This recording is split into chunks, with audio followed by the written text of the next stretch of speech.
Assalamualaikum warahmatullahi wabarakatuh. Sebelumnya saya ucapkan terima kasih kepada Ibu dosen yang telah memberikan kesempatan kepada kelompok kami untuk melakukan presentasi mengenai evaluasi kinerja pada CV Beruntung Terus Berkah.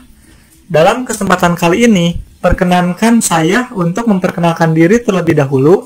Nama saya Muhammad Azkia dari Angkatan MM72 yang akan membahas materi mengenai pengolahan dan analisis data dari strategi objektif dan Key Performance Indicator atau KPI pada CV Beruntung Terus Berkah. Langkah pertama adalah mengidentifikasi strategi objektif dan Key Performance Indicator pada CV Beruntung Terus Berkah. Mengacu pada kerangka kerja Smart System yang telah dibahas oleh rekan saya sebelumnya, di mana terdapat 3 level dalam suatu operasi perusahaan yang diuraikan dalam 9 perspektif, yaitu yang pertama adalah level unit bisnis yang terdiri dari ukuran keuangan dan ukuran pasar. Kemudian yang kedua yaitu level unit operasi bisnis yang terdiri dari produktivitas, fleksibilitas, dan kepuasan pelanggan. Juga yang ketiga adalah level departemen unit kerja yang terdiri dari biaya, waktu, kualitas, dan proses pengiriman. Berikut ini merupakan tabel perspektif metode Smart System yang diaplikasikan dengan keadaan CV Beruntung Terus Berkah sebagai berikut. Yang pertama, dilihat dari perspektif ukuran keuangan, di mana strategi objektifnya adalah peningkatan profit, peningkatan pendapatan pelayanan, dan peningkatan likuiditas.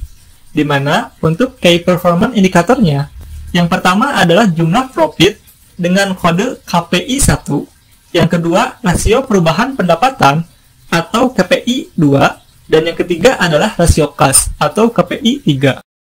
Yang kedua, dilihat dari ukuran pasar. Strategi objektifnya adalah peningkatan pemesanan hasil penjualan dan peningkatan jumlah barang pelayanan.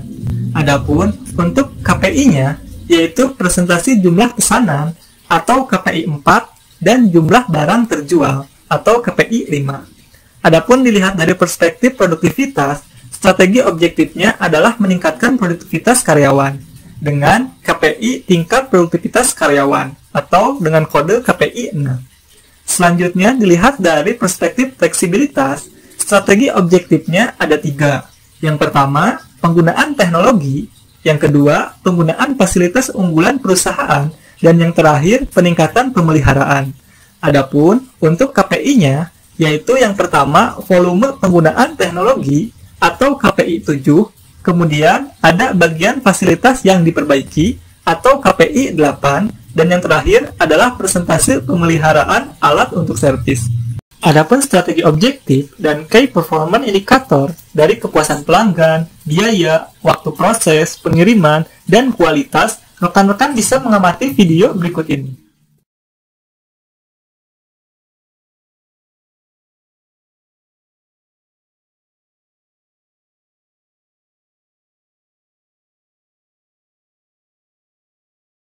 Setelah melakukan identifikasi strategi objektif dan menentukan Key Performance Indicator, langkah selanjutnya adalah memberikan pembobotan pada item-item KPI tersebut.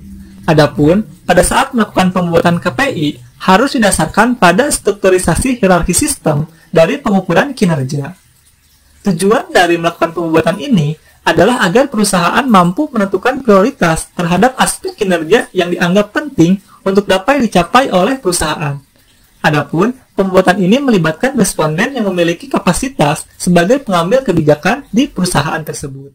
Adapun sistem penyekoran atau penilaian yang digunakan dalam penelitian ini adalah objektif metrik untuk setiap KPI.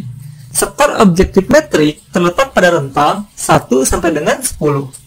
Suatu KPI dikatakan mencapai target apabila nilai pada rencana sesuai dengan nilai kenyataan atau aktual yang ada di perusahaan. Setiap KPI memiliki nilai rencana dan aktual yang berbeda-beda. Berikut ini tabel skor dan nilai rencana juga aktual pada CV Beruntung Terus Berkah. Untuk menentukan bobot, bisa dilakukan dengan musyawarah bersama pemangku kebijakan di perusahaan, atau juga bisa dibantu dengan berbagai software aplikasi seperti AHP, Expert Choice, dan lain-lain. Adapun untuk rencana atau target, itu telah ditentukan oleh perusahaan sebelumnya. Dan nilai aktual merupakan nilai kenyataan yang terjadi, di mana nilai aktual ini didapatkan dari berbagai data yang diberikan oleh perusahaan dan hasil dari penyebaran kuesioner kepada para karyawan atau konsumen perusahaan. Untuk menentukan skor, didapat dengan rumus 100% ditambah kurung buka nilai kenyataan dikurangi nilai rencana atau target dibagi nilai rencana atau target dikali 100%, kemudian kurung tutup. Hasil tadi dikalikan kembali dengan nilai bobot. Contohnya pada perspektif ukuran keuangan dengan Key Performance Indicator KPI 1 yaitu jumlah profit. Skor 5,7 didapat dari 100% ditambah kurung buka nilai aktual atau kenyataan 52,6% dikurangi nilai rencana atau target yaitu 65%. Kemudian setelah dikurangi dibagi lagi dengan nilai rencana yaitu 65% dan dikalikan 100%. Hasil dari tadi dikalikan kembali dengan bobot yang 7% sehingga menghasilkan angka atau nilai 5,7. Untuk menginterpretasikan skor-skor tadi, kita bisa menggunakan konsep traffic light system dengan menggunakan 3 warna, yaitu warna hijau dengan ambang batas 7,1 sampai dengan 10, artinya kinerja KPI telah mencapai target, bahkan melampaui target. Yang kedua, warna kuning dengan ambang batas 3,1 sampai dengan 7,0, artinya kinerja KPI belum mencapai target, tetapi telah mendekati target yang hendak dicapai. Dan yang terakhir, yaitu warna merah dengan ambang batas lebih kecil atau sama dengan 3,0. Artinya, kinerja KPI benar-benar di bawah target dan KPI ini perlu dapat diperhatikan khusus oleh perusahaan pada saat periode berikutnya. Dalam penelitian ini, pada level unit bisnis, besaran bobot paling tinggi adalah pada KPI 3 dan KPI 5, dengan besaran masing-masing 36% untuk KPI 3 dan 9% untuk KPI 5. Pada level ini, tidak terdapat satupun KPI yang memiliki kinerja berwarna hijau, tetapi sudah menunjukkan hampir mencapai target, yaitu pada nilai KPI 2.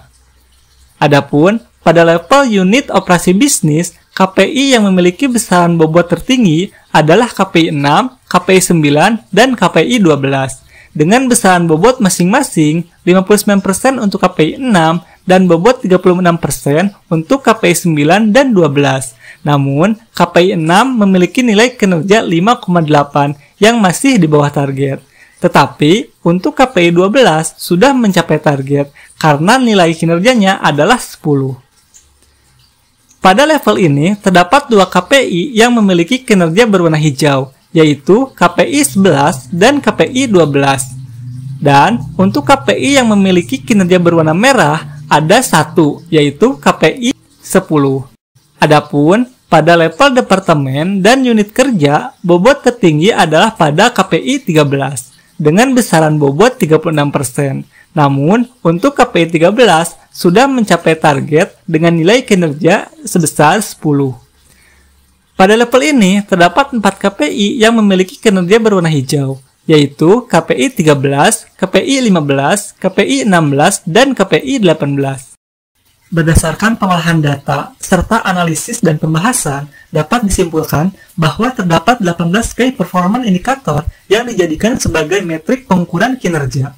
Berdasarkan kerangka Smart System yang diperoleh dari CV beruntung terus berkah, KPI yang telah mencapai target, yaitu KPI 11, KPI 12, KPI 13, KPI 15, KPI 16, dan KPI 18. Adapun kinerja KPI yang belum mencapai target, yaitu KPI 1, KPI 2, KPI 3, KPI 4, KPI 5, KPI 6, KPI 7, KPI 8, KPI 9, KPI 14, dan KPI 17. Sementara itu, terdapat KPI yang masih jauh di bawah target, yaitu KPI 10, yang berada pada zona merah. Kemudian yang kedua, dalam penerapannya, hal yang harus diperhatikan untuk perbaikan dan peningkatan, yaitu pada KPI jumlah keluhan konsumen, dan pada KPI bagian fasilitas, karena memiliki nilai di bawah target dan hampir di bawah target. Pada KPI yang memiliki nilai belum mencapai target juga perlu diperhatikan serta diperbaiki, terutama pada KPI yang memiliki bobot di atas 27%, antara lain KPI rasio kas, KPI tingkat produktivitas karyawan, KPI pemeliharaan alat servis, KPI jumlah keluhan konsumen, KPI jumlah pelanggan tetap, dan jumlah pelanggan baru. Setelah itu, perusahaan dapat mengevaluasi dan memperbaiki KPI yang lain yang kinerjanya memiliki nilai di bawah 7,1 atau berwarna kuning. Kemudian yang terakhir, upaya yang dapat dilakukan oleh perusahaan untuk meningkatkan nilai pada KPI 10, yaitu dengan cara menerima keluhan dengan baik dan biarkan pelanggan tahu bahwa pihak perusahaan memerhatikan apa yang mereka sampaikan. Tangani keluhan dengan cepat dan berikan solusi yang terbaik. Kemudian, pada KPI 3, perusahaan dapat melakukan langkah strategis dengan cara membayar kewajiban atau utangnya yang sudah jatuh tempo. Jika perusahaan mampu memenuhi kewajiban, maka KPI ini akan memiliki nilai yang stabil. Kemudian, pada KPI 6, perusahaan dapat melakukan langkah strategis dengan meyakinkan mereka bahwa pihak perusahaan selalu mendukung karyawan dan melakukan pekerjaannya dengan baik.